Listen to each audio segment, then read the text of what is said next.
이를 참고하여 2020년과 2021년에는 우리만의 진로 진학 프로그램을 진행하자는 의견에 따라서 온라인 멘토링을 개최하였습니다. 이 온라인 멘토링은 청소년 분과원들이 직접 원하는 직업을 설문조사하고 강의를 홍보하면서 성공적으로 진행이 되었는데요.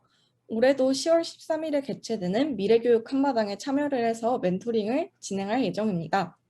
저는 그리고 2019년부터 청소년의회 의원으로 활동을 하였는데요.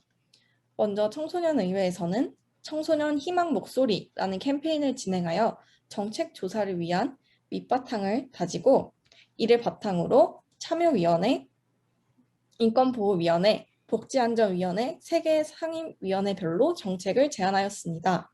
그래서 이 정책을 바탕으로 구의회에서 직접 의정체험을 진행하였는데요.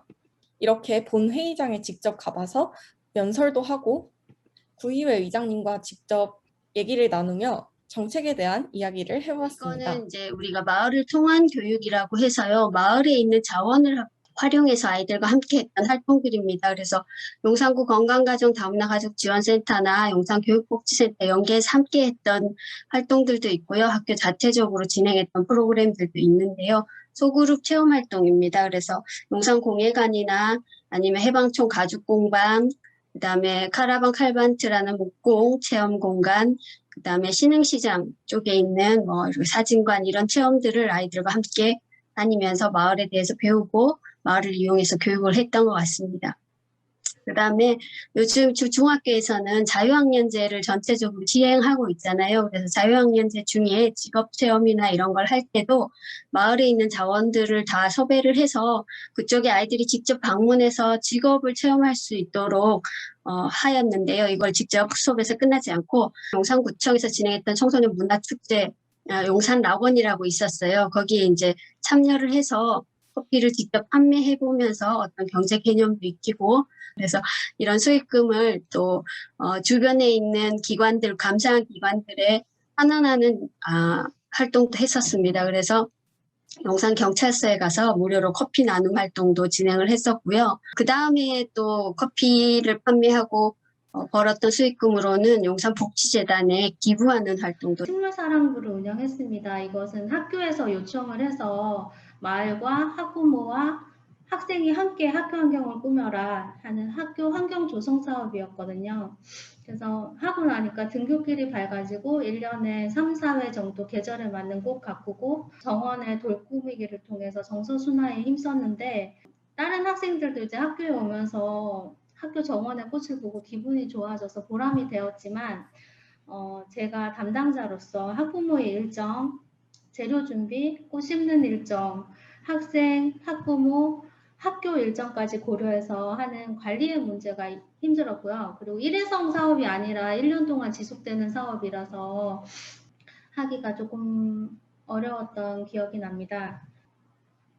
그리고 다음에는 학생 동아리 댄스부를 했는데요. 2019년도 이제 용산 동아리 한마당에 나가기 위해서 준비를 했는데 용산구청에서 강사비 지원을 받아서 1학기 12회씩 총 24회 댄스 강사 수업을 했습니다. 학생들이 수업을 끝나고 방과 후에 수업을 진행했는데 열심히 활동했고 4, 5, 6학년 연합이었거든요. 그런데도 아이들이 열심히 연습하고 그리고 동아리 한마당에 나가고 나서 더 댄스에 대한 흥미를 느끼고 성취감과 그 보람을 느꼈다고 그때 4학년 학생들이 현재에서 6학년인데 아직까지도 이게 기억이 난다고 합니다.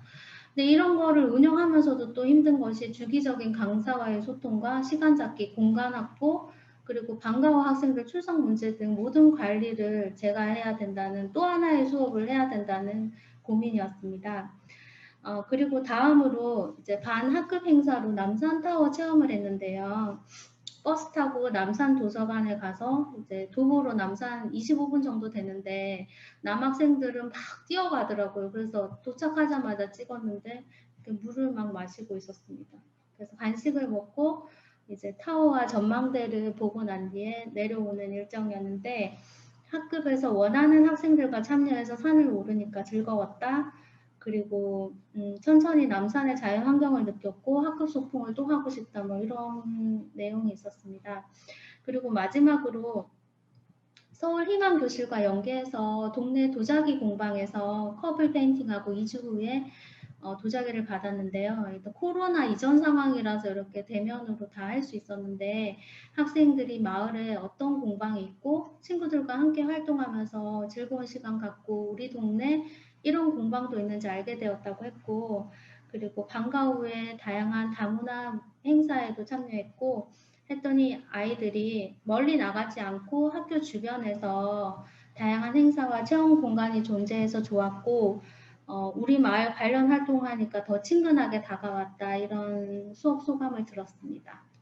네, 저는 일단 청소년 참여 활동이 청소년의 의견으로 계획이 되고 진행된다는 점에서 학교 교육이랑 가장 큰 차이라고 생각하는데요.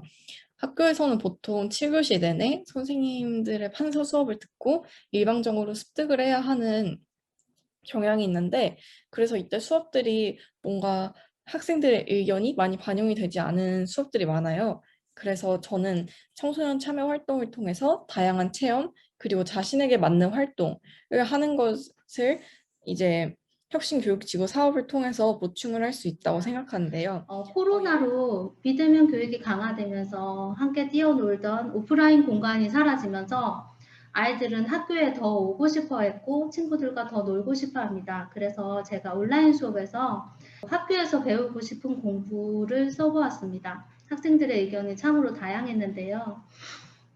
피구 잘하는 법, 100점 맞는 법, 학교에서 자기, 슬리핑 하는 거랑 교실 건설이라는 아이도 있었고요. 그리고 꿈이 화가인 조용한 아이는 만들기, 그리기 등의 미술, 자기가 만든 동아리, 체육피구가 있었습니다. 그리고 한 아이가 굉장히 인상적이었는데 일본에서 20번까지 썼더라고요. 한번 보면 단점을 장점으로 바꾸는 노력하기, 강낭콩 같은 식물 가꾸기, 그리고 가끔씩 뒷마당 산책하기, 다른 나라의 문화나 생활 같은 거 배우기, 해방촌 전쟁기념관 등 용산 주변 산책하기, 남산 산책하기, 교실 꾸미기, 사방치기 같은 간단한 활동하기, 박물관 구경하기였는데요. 이 아이는 3월 2일에 경기도에서 전입한 우리 반 전학생이었어요.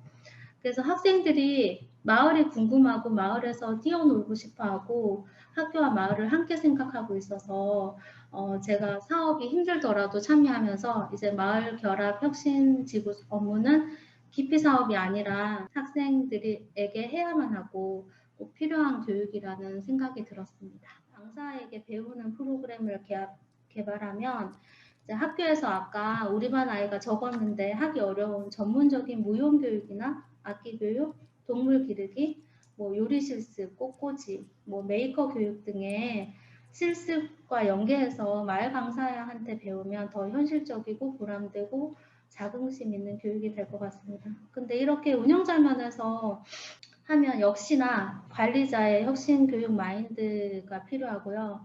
혁신 교육 담당자의 교육적 열정이 필요합니다. 자기의 시간을 반납하면서 수업을 기획한다든지, 교육지원청이나 구청에서는 아까 말한 서울희망교실처럼 약간 계산급 예산을 하면 부담 없고 계획하기도 쉽고 중간에 수정이 많거든요. 하겠다고 해놓고도 안 하는 애, 갑자기 하고 싶어요 하는 애도 있기 때문에 그런 재정적인 지원이 있었으면 좋겠다.